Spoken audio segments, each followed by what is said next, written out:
Race to Alaska is a 750-mile annual boat race from Victoria to Ketchikan, which any vessel can enter. There are 2 waypoints on the course, Seymour Narrows and Bella Bella. And there are also only 2 rules: no motor at all on the boat and no support. The first boat to cross the line wins $10,000 pinned to a tree. You have to have a form of human propulsion because you can't sail into Victoria Inner Harbor. Yeah, I'm Neil, and I am lead engineer on the pedal drive and also the navigator for Team Shut Up and Drive. You're allowed any kind of propulsion system as long as it's not a motor. You know, we started this race with a pretty heavy boat, and so we ended up with a pretty powerful pedal drive, and I think that's going to be really key to our success. I spent 2 days a week for 4 months on this. Having the ability to do 3 knots straight towards the mark when there's no wind is going to be absolutely huge for us.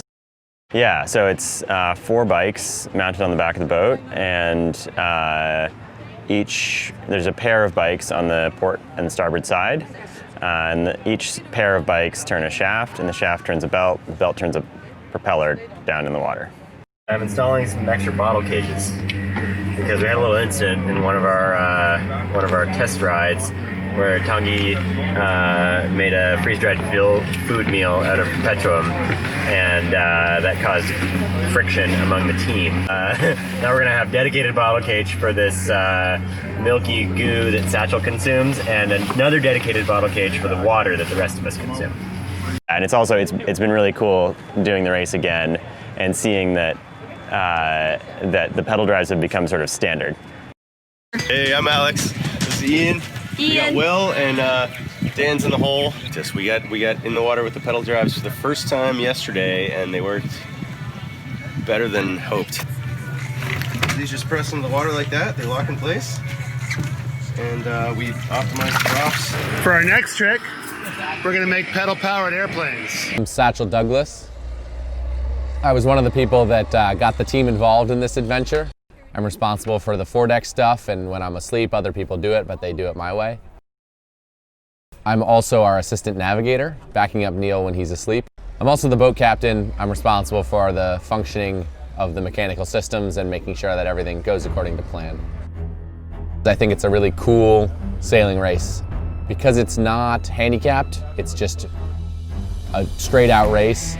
It's a lot more interesting to be allowed to modify your boat and make it go as fast as you can with basically no rules.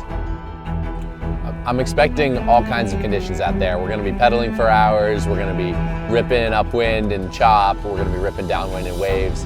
That's one of the things I love about this race. It's an inshore race, so the breeze changes constantly. You get to do a lot of sail changes. It's a really physical race, it's kind of grueling. So I'm expecting it to be tiring. I'm expecting us to be really beat when we get to the finish.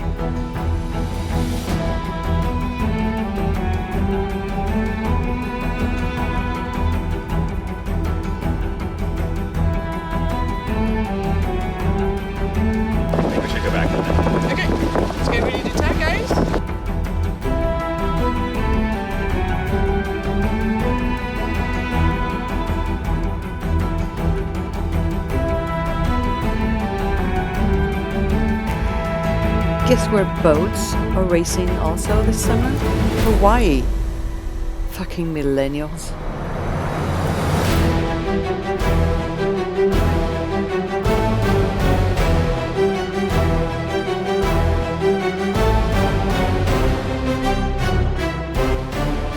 Whenever our speed over ground to the next waypoint dropped below 3 knots, we hopped on the bikes.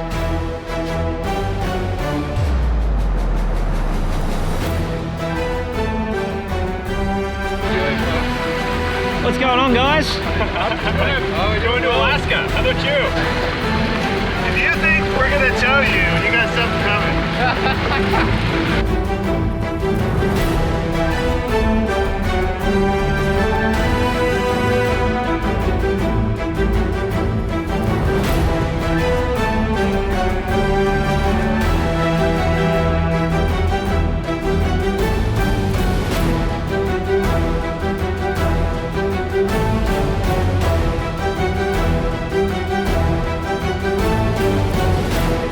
is nothing between you and Ketchikan except a couple waypoints and a whole lot of choices. The technology becomes less frequent, the people become much fewer, and rescue becomes harder and harder.